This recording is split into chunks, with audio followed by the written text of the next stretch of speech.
계속해서 파이미니스트리 제공 통합 입문과정 성경은 드라마다 5주차 과정 두 번째 동영상을 시작하도록 하겠습니다. 저희가 이제 첫 번째 시간에 이제 역사적인 어떤 여호수아의 어떤 정복 전쟁에 대해서 이제 같이 지도를 보면서 좀 살펴봤었는데요. 그러면 이제 정복 전쟁과 관련해서 저희가 반드시 중요하게 다뤄야 하는 어떤 신학적인 주제를 이번 이 시간에는 좀 다루도록 하겠습니다. 그 첫 번째는 바로 헤렘이다라는 것입니다. 헤렘이라는 말은 다른 말로 한다면 거룩한 전쟁, 즉 성전과 관련하다라고 얘기할 수 있을 것입니다. 헤렘이라는 말은 이제 여호수아 2장 10절을 통해서 우리가 살펴볼 수 있는데요. 또 당신들이 요단강 동쪽에 있는 아모리 사람의 두 왕 시온과 옥을 어떻게 여기서 말하는 전멸이 바로 헤렘입니다. 전멸시켜서 희생 제물로 바쳤는가 하는 소식을 우리가 들었기 때문입니다. 이제 이런 얘기가 나오는데, 헤렘이라는 말이 이제 사람이나 물건을 완전히 파멸시켜 주님께 완전히 바치는 것을 이제 뜻한다라고 보통 성경학자들은 얘기합니다. 근데 이것과 관련해서 많은 사람들이 이제 질문을 합니다. 이렇게 모든 사람들을 다 죽이라고 하고 정복 전쟁을 하는 이 야훼 하나님을 과연 거룩하신 분, 사랑 그 자체다라고 얘기할 수 있겠느냐라는 것입니다. 그래서 이런 정복 전쟁을 하는 것은 이거를 놓고 봤을 때 여호와 하나님은 너무나도 잔혹하고 너무나도 비정한, 그저 가나안 지역 또는 이집트 지역에 있었던 그 수많은 신들과 다를 바가 하나도 없는 분이다라고 이제 사람들은 비난합니다. 그래서 실제로 이 전쟁 때문에, 이런 전쟁의 모습 때문에, 여호수아기 때문에 어떤 사람들은 기독교인이 되는 것을, 주님의 백성이 되는 것을 포기하기도 합니다. 이 헤렘과 관련해서 이제 많은 사람들이 질문하는 것, 고대 이스라엘이 가나안 족속들을 정복한 것은 옳은 것인가? 이런 하나님을 사랑의 하나님이라고 부를 수 있는가라는 것에 대해서 저희가 크리스토퍼 라이트의 제안을 한번 좀 나눠보고자 합니다. 먼저 첫 번째 중요한 것은 고대 이스라엘은 조상인 아브라함을 따라 야훼 하나님과 언약을 맺고 있었다라는 것입니다. 그것은 무엇이다? 아브라함을 통해서 열방을 복주시겠다라고 했던 것과 마찬가지로 고대 이스라엘을 통해서 열방을 복주시겠다라는 언약을 야훼 하나님은 이 장자된 마지인 고대 이스라엘과 맺고 계셨다는 거죠. 그래서 크리스토퍼 라이트의 제안은 다음과 같습니다. 이 헤렘은 어느 시기에나 보편적으로 일어났던 것이 아닌 한 특정 시기, 즉 여호수아로부터 사사기에 이르기까지 요 시기에만 일어난 일이다라고 우리가 살펴야 한다라는 것입니다. 그렇기 때문에 이 시기 이외의 다른 지역, 다른 시대에 그 시대를 가리켜서 그것이 바로 거룩한 전쟁이다라고 얘기하는 것은 굉장히 잘못된 것이다라고 구약 성경학자, 여기서 말하는 이제 크리스토퍼 라이트는 존 스토트 목사님이 이제 창시한 랭햄 인터내셔널 그곳의 총재입니다. 그 많은 지역에 정말 기독교 서적을 이제 제공하여 신학적인 어떤 교육을 제공하는 이제 그런 교육 프로그램을 제공하는 것이 바로 랭함 파트너십 이 단체인데요. 존 스토트 목사님이 이제 은퇴하면서 이 역할을 감당할 수 있는 분이 바로 이 크리스토퍼 라이트 학자다라고 얘기하고 있습니다. 그래서 이 크리스토퍼 라이트는 이 헤렘이 한 특정 시기에 일어난 일이고, 거기서도 이것이 야훼가 전쟁이 주역이고 그 대적이 야훼에게 넘겨졌다는 것을 우리가 기억할 필요가 있다라고 얘기합니다. 특별히 이것은 무슨 얘기냐라고 했을 때 가나안 사회의 사악성을 고대 이스라엘을 통해서 심판하신 것으로 우리가 살펴야 한다라는 것입니다.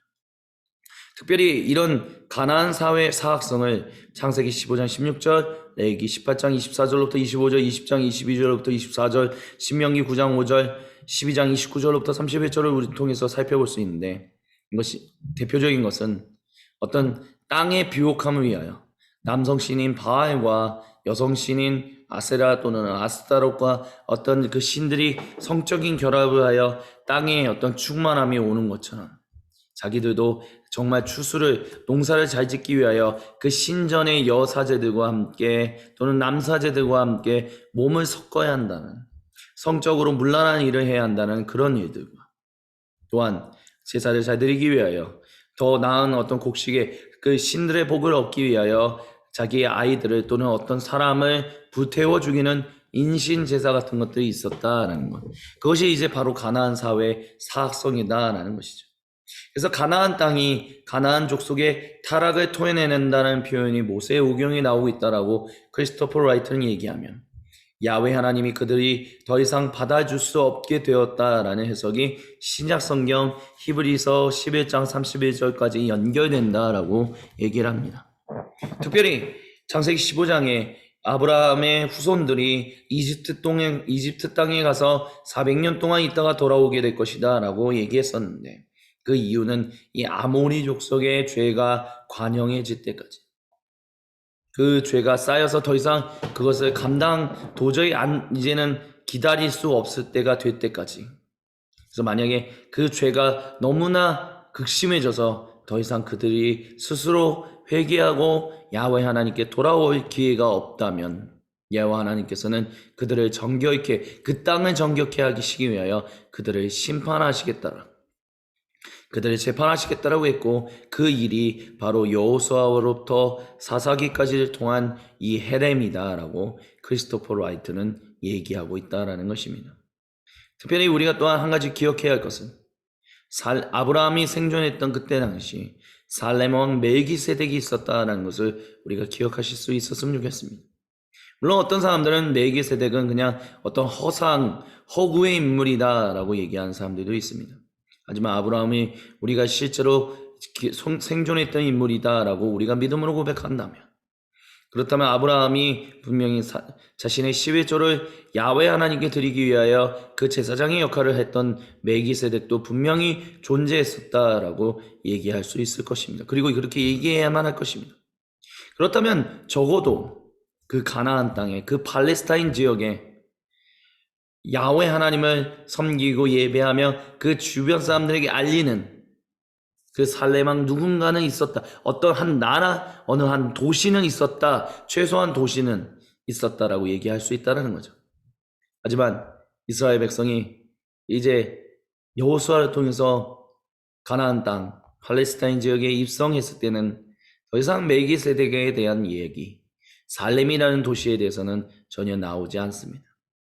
그것을 놓고 본다면 그 400년이라는 시간 동안 이 하나님의 이름을 그 가나안 지역에 알리던 이 살렘이라는 최소한 도시는, 그 나라는 사라졌다라고 얘기할 수 있을 것이고, 더 이상 그들에게는 회개할 수 있는 그 어떤 것도 남아있지 않았다라고 얘기할 수 있다는 거죠. 그래서 그 사회의 사악성을 고대 이스라엘을 통해서 이제 재판하셨다, 야훼 하나님이 그렇게 얘기할 수 있다라고 지금 크리스토퍼 라이트를 얘기하고 있다는 것입니다. 또한 크리스토퍼 라이트의 제안은 하나님의 대리자였던, 이 전쟁을 하는 야훼 하나님의 대리자였던 고대 이스라엘도 가나안 족속처럼 타락한 삶을 산다면 하나님께서 동일하게 처벌하시겠다라고 모세의 오경에서 말씀하셨고, 실제로 그런 일이 일어났을 때 징계가 있었던 것을 우리가 기억해야 한다라고 얘기합니다. 즉 야훼 하나님은 편애하시는 분이 아니시다라는 거예요. 그렇기 때문에 이 사람이, 이 크리스토퍼 라이트 학자의 제안은 이것입니다. 결국 하나님이 고대 이스라엘을 통하여 가나안 족속을 정복했다라고 하는 거룩한 전쟁, 즉 성전은 하나님이 중요하다 여기시는 창조 세계를 완전히 거룩하게 회복하신다는 구원의 측면과 맞닿아 있다라고 말할 수 있다는 것입니다. 더불어 성도는 하나님이 소돔과 고모라를 재판하시기 전 아브라함과 나눴던 대화를 통해 그분이 얼마나 사랑이 있으신 분이신지를 기억할 필요가 있습니다. 단 10명만 있어도 그 성을 재판하지 않겠다라고 야훼 하나님은 아브라함과 대화하시고 그분의 뜻을 그렇게 정하시고 그분의 보좌로 다시 들어가셨습니다. 그것을 우리가 빗대어 본다면 이 성전, 고대 이스라엘을 통해서 일어났던 이 가나안 땅의 전쟁도 마찬가지일 것이다 라고 얘기할 수 있다는 것입니다. 그것은 무엇이다?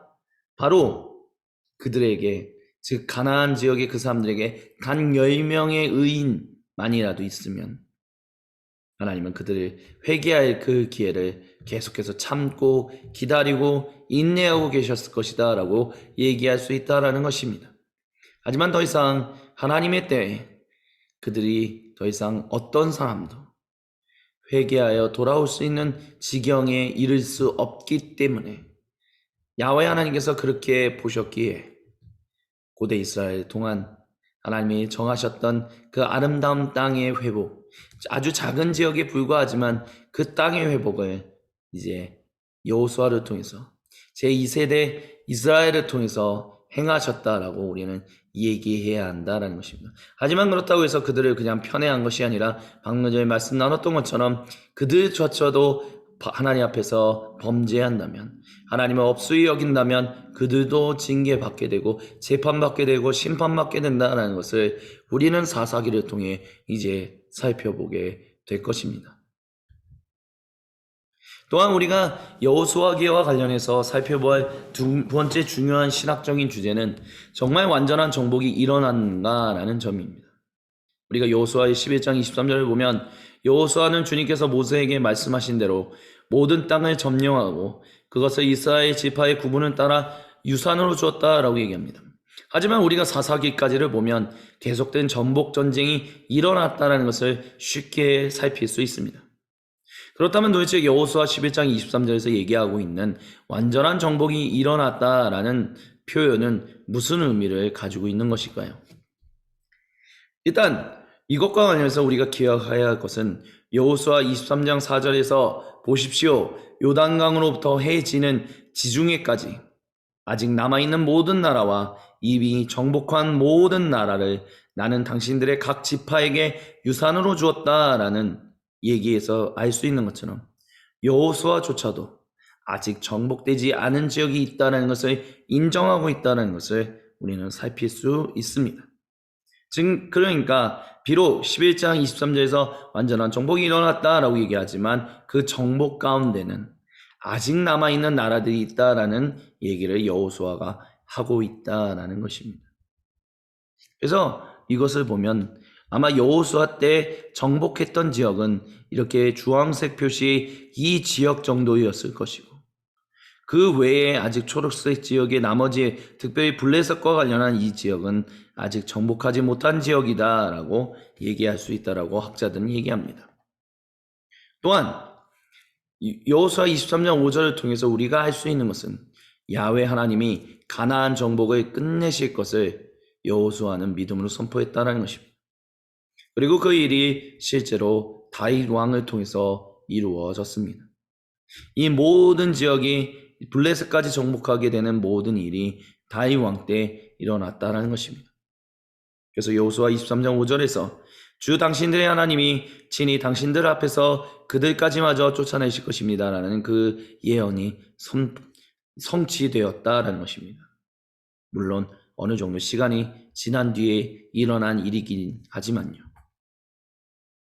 그렇기 때문에 고대 이스라엘은 오직 야훼 하나님만 신뢰하며, 즉 무슨 얘기냐, 여러분에게 땅을 나눠줬지만 아직 정복되지 않은 지역이 있고, 하지만 그 지역을 주님께서, 주 하나님께서 모든 것을 여호수아를 통한 모든 정복 전쟁을 인도하셨던 것처럼 앞으로의 그 정복도 인도하실 것이다 라고 선언했던 그 일이 있을 것이기 때문에 여러분은 오직 야훼 하나님만 신뢰하며 신실하게 언약의 백성으로 살아야 한다라고 여호수아는 고별 설교를 했다라는 것입니다.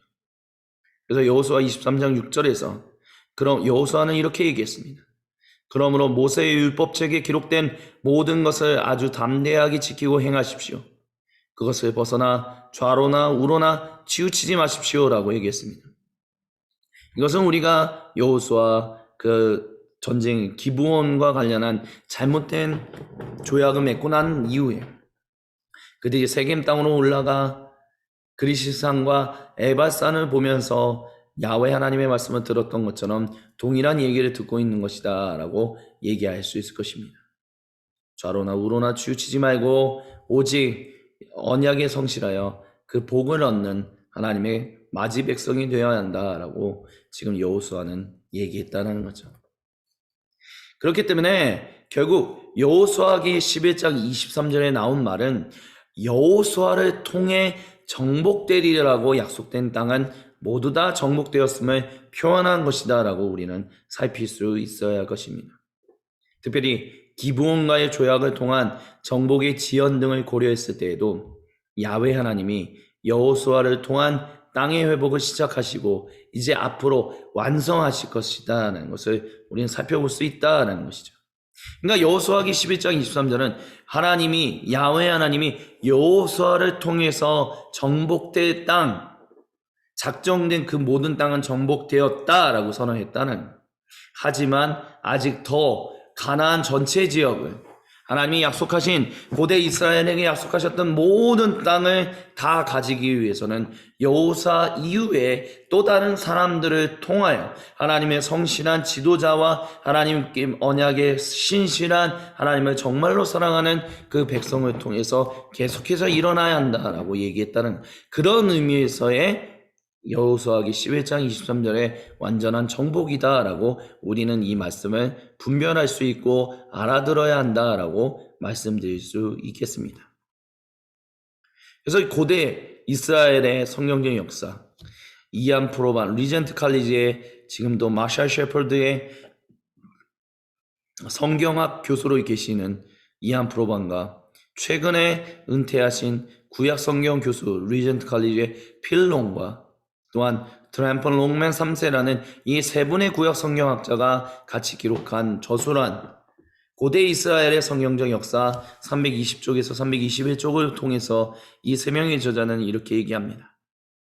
여호수아기 11장 21절로부터 23절의 전의적 성격, 이 본문을 기점으로 땅의 정복이라는 여호수아기 앞부분 주제와 이제 뒷부분의 땅의 분배라는 뒷부분 주제가 나눠지는 것처럼을 우리가 고려할 때 여호수아는 자신이 시작한 일들의 최종 결과, 근데 이것은 이제 다른 사람에 의해서 성취될 것에 대한 증거를 받고 있는 듯 합니다 라고 얘기를 해요.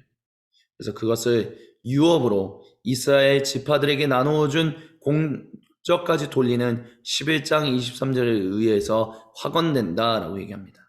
즉 여호수아기 전반부의 중요한 역사적 주장은 정복전쟁이 성공적이었고 이제 정착이 시작될 수 있다라는 것을 이제 얘기한다라고 얘기한다는 것이죠.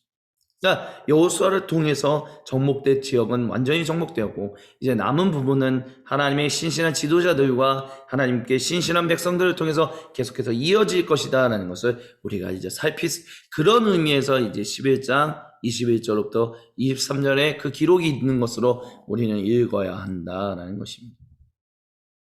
그래서 주님이 땅을 할당하셨습니다.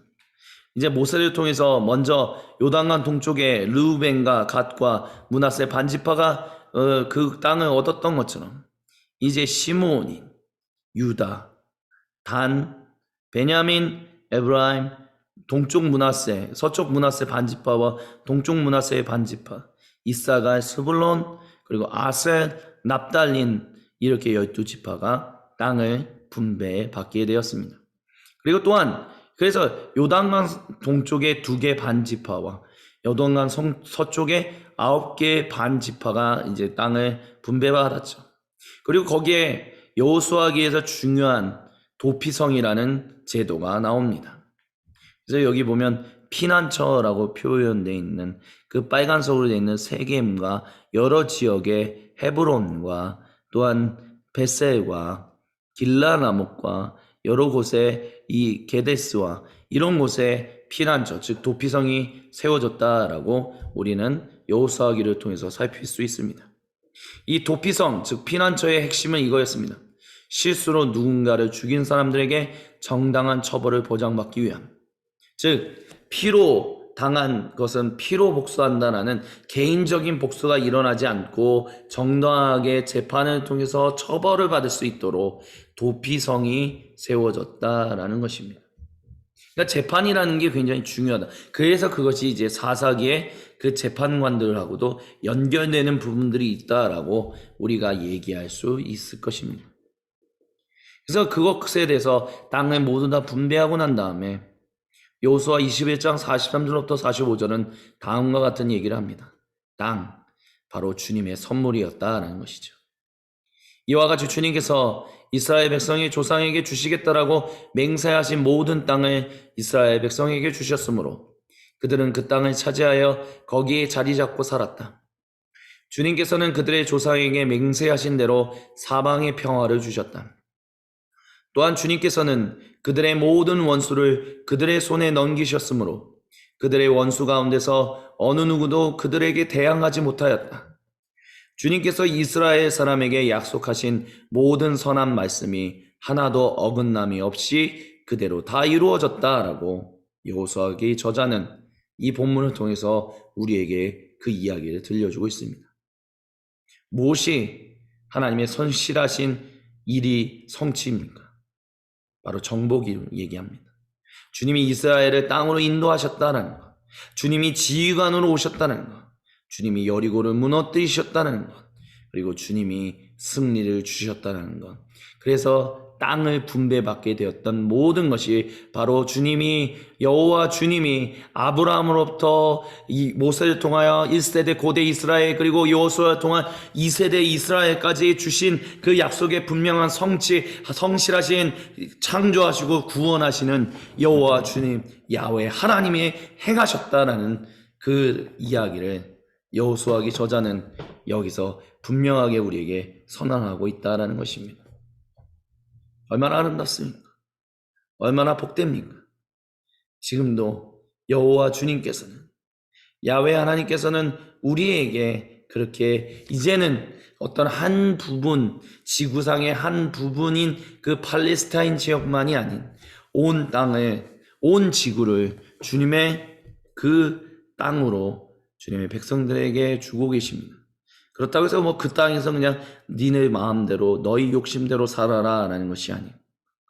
너희는 청지기로서 여호와 주님께서 너희에게 주시는 그 창조하시고 구속하신 일에 순종함으로 합력하여 주님의 선한 일을 창조적으로 행해라. 하나님과의 친밀한 교제, 다른 사람들과의 아름다운 정말 복된 공동체의 건설, 창조세계에 어떤 창조적으로 협력하는 그런 일을 하라고 여호와 주님께서는 지금도 우리에게 이 땅을 선물로 주고 계시다라는 것입니다. 그것이 바로 여호수아기가 우리에게 전해주는 중요한 이야기, 주님의 말씀입니다. 그래서 이 땅은, 이 가나안 지역, 이 팔레스타인 지역은 아브라함 자손에게 약속된 땅이었고 에덴 동산과 같은 곳이었다라고 이 책의 저자들은 우리에게 얘기해주고 있습니다. 그리고 그렇기 때문에 이스라엘 민족은 열방을 회복하시는 야훼 하나님의 청지기, 즉 맛보기로 살아야 했다라고 저자들은 우리에게 얘기해 줍니다. 이것을 일상신학자인 코프스 연구소에 지대한 영향을 끼치고 있는 폴 스티븐스 교수는 이것이 바로 베스킨 라빈스에서 그 새로 나온 아이스크림을 맛보는 한 스푼 그거다라고 이제 빗대서 설명을 합니다. 지금은 코로나 때문에 우리나라에 있는 베스킨라빈스에서도 그 서비스가 잠시 중단됐죠. 바라기는 코로나 바이러스가 주님의 뜻 가운데서 사라져서 언젠가 우리가 다시 베스킨라빈스를 방문하여 그 아이스크림을 한번 맛볼 수 있는 날이 오면 참 좋을 것 같습니다. 근데 중요한 것은 바로 다 이방 민족이 야훼 하나님의 살아계심, 그 창조하시고 구속하시는 그 사랑이신 은혜로우신 하나님에 대한 그것을 맛볼 수 있는 민족으로서 이스라엘 민족이 야훼 하나님의 청지기로 그 땅에 정착하게 되었다라는 것입니다. 근데 이 땅은 그들 마음대로 함부로 착취하지 못하며 바로 반드시 야훼 하나님과 함께 살며 그 땅을 올바르게 경작해야 했습니다. 그리고 그 일에 신실하지 못했기 때문에 이들은 결국 사사기 시대 때 심판받고 재판받는 수많은 어려움을 겪었다라고 우리는 이제 사사기 저자를 통해서 살펴볼 수 있게 됩니다. 그래서 사사기로 넘어가기 이전에 이제 여호수아 24장 11절로부터 15절에 주님이 언약을 새롭게 하시는 모습을 우리는 이제 살펴볼 수 있게 됩니다. 한번 봉독해 드립니다. 너희가 요단강을 건너서 여리고에 이르렀을 때 여리고 사람과 아모리 사람과 브리스 사람과 가나안 사람과 헷 사람과 기르가스 사람과 히위 사람과 여부스 사람이 너희를 대항하여 싸웠으므로 내가 그들을 너희 손에 넘겨주었다. 내가 너희보다 앞서 말벌을 보내어 아모리 사람의 두 왕을 너희 앞에서 쫓아냈다. 이 두 왕을 몰아낸 것은 너희의 칼이나 활이 아니다. 너희가 일구지 아니한 땅과 너희가 세우지 아니한 성읍을 내가 너희에게 주어서 너희가 그 안에서 살고 있다. 너희는 너희가 심지도 아니한 포도밭과 올리브밭에서 열매를 따먹고 있는 것이다. 이렇게 말씀하셨으니 당신들은 이제 주님을 경외하면서 그분을 성실하고 진실하게 섬기십시오. 그리고 여러분은 여러분의 조상이 강 저쪽의 메소포타미아와 이집트에서 섬기던 신들을 버리고 오직 주님만 섬기십시오. 주님을 섬기고 싶지 않거든 조상들이 강 저쪽에 메소포타미아에서 섬기던 신들이든지 아니면 당신들이 살고 있는 땅 아모리 사람들의 신들이든지 당신들이 어떤 신들을 섬길 것인지를 오늘 선택하십시오. 나와 나의 집안은 주님을 섬길 것입니다. 이것이 여호수아의 고별 설교였습니다. 이를 통해서 우리는 이 전체 성경에 기록되어 있는 언약 구조를 보게 됩니다.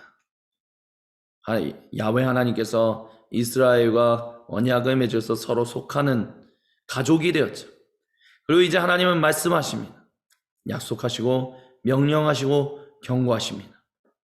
근데 이스라엘이 이것에 합당하게 반응하여 신앙으로 순종한다면 그들은 생명을 얻고 번영하고 복을 얻게 되나 그 야훼 하나님을 불신하고 불순종하게 되면 죽음을 경험하고 파괴를 당하며 저주를 받게 된다라고 얘기합니다. 그것이 여호수아에게 나왔던 세겜에서의 그리심산과 에발산, 그리고 여호수아의 마지막 고별 설교에서 나오는 그의 마지막 신앙 고백, 나와 내 가족은 우리 주님을 섬길 것입니다. 분명하게 입장을 정리하라는 거죠. 애매모호하게 양다리에 거치는 인생을 살지 말라라고 여호수아는 분명히 이스라엘 백성들에게 당부하고 또한 명령했습니다. 하지만 우리는 사사기를 통해 이제 살피게 될 것입니다. 이스라엘이 얼마나 양다리를 거치고 있었고 그 양다리를 거치셨던 이유는 바로 하나님이 주셨던 땅을 자신들이 원하고 바라는 대로 이용하려고 하는 자신들의 욕심과 그런 검은 욕망으로부터 나온 것이다라는 것을 이제 사사기를 통해서 살펴보게 될 것입니다. 땅에서의 언약 선택권들, 여리고에서는 어떤 것이었습니까? 믿음, 순종함에 대한 복을 얻었습니다. 하지만 아이성에서는 그들이 불신하고 불순종, 비록 아간이던 그 한 가족이었다 할지라도 그 한 가족을 통해서 이스라엘 전체 민족이 그 불신과 불순종에 대한 저주를 그들은 경험했습니다. 그리고 여호수아 8장 30절부터 35절을 통해서 에베살과 관련한 얘기를 다시 한번 이야기를 들었죠. 여호수아 제가 8장 30절부터 35절을 한번 여호수아기 8장 30절부터 35절을 한번 봉독해 드리겠습니다. 그 뒤에 여호수아는 에발산 위에 주 이스라엘의 하나님을 섬기려고 제단을 쌓았다. 그것은 주님의 종 모세가 이스라엘 자손에게 명령한 대로 또 모세의 율법책에 기록된 대로 쇠 연장으로 다듬지 아니한 자연석으로 쌓은 제단이다. 그들은 그 위에서 번제와 화목제를 주님께 드렸다. 거기에서 여호수아는 이스라엘 자손이 보는 앞에서 모세가 쓴 모세의 율법을 그 돌에 새겼다. 온 이스라엘 백성은 장로들과 지도자들과 재판장들과 이방 사람과 본토 사람과 함께 궤의 양쪽에 서서 주님의 언약궤를 맨 레위 사람 제사장을 바라보고 서 있었다. 백성의 절반은 그리심산을 등지고 서고 절반은 에발산을 등지고 섰는데 이것은 전에 주님의 종 모세가 이스라엘 백성을 축복하려고 할 때 명령한 것과 같았다. 그 뒤에 여호수아는 율법책에 기록된 축복과 저주의 말을 일일이 그대로 낭독하였다. 모세가 명령한 것 가운데서 이스라엘 온 회중과 여자들과 아이들 그리고 그들 가운데서 같이 사는 이방 사람들 앞에서 여호수아가 낭독되지 않은 말씀은 하나도 없었다라고 얘기합니다. 에벨산에 제단을 쌓고 그림시산을 보며 그 말씀을 읽으며 너희가 이 말씀에 순종하지. 특별히 여기서 말하는 율법은 바로 신명기를 얘기하는 것이죠. 그것을 통해서 너희가 온전하게 이 말씀을 지키지 않는다면 여호와께서 너희를 버리실 것이다 라고 얘기하시는 그 말씀을 여호수아가 하나도 빠짐없이 다 읽어주는, 정말 신명기가 얘기하는 그 현명한 성경적인 그 왕의 모습을 우리에게 보여주고 있습니다. 그리고 마지막 24장, 거기서 세 계명과 관련하여 그는 다시 한번 너희는 이제 이스라엘 하나님을 선택하라 라고, 자, 아니면 다른 신을 섬기든지 선택해라, 그러나 나는 야훼 하나님을 섬기겠다라고 선언하고 있는 모습을 살피게 됩니다. 이것이 여호수아기 전체의 내용입니다. 근데 이 내용이 우리는 사사기를 통해 함께 봐야만, 이 전체를 통해서 하나님이 우리에게, 야훼 하나님이 오늘 이 시대를 살아가고 있는 우리에게 주고자 하시는 분명한 의미를 발견할 수 있게 된다라고 말씀드릴 수 있겠습니다. 그래서 계속해서 세 번째 동영상에서 사사기에 대한 내용을 같이 이야기 나누도록 하겠습니다. 지금까지 시청해 주셔서 감사합니다. 잠시 스트레칭 하시고 사사기에서 세 번째 동영상에서 뵙도록 하겠습니다.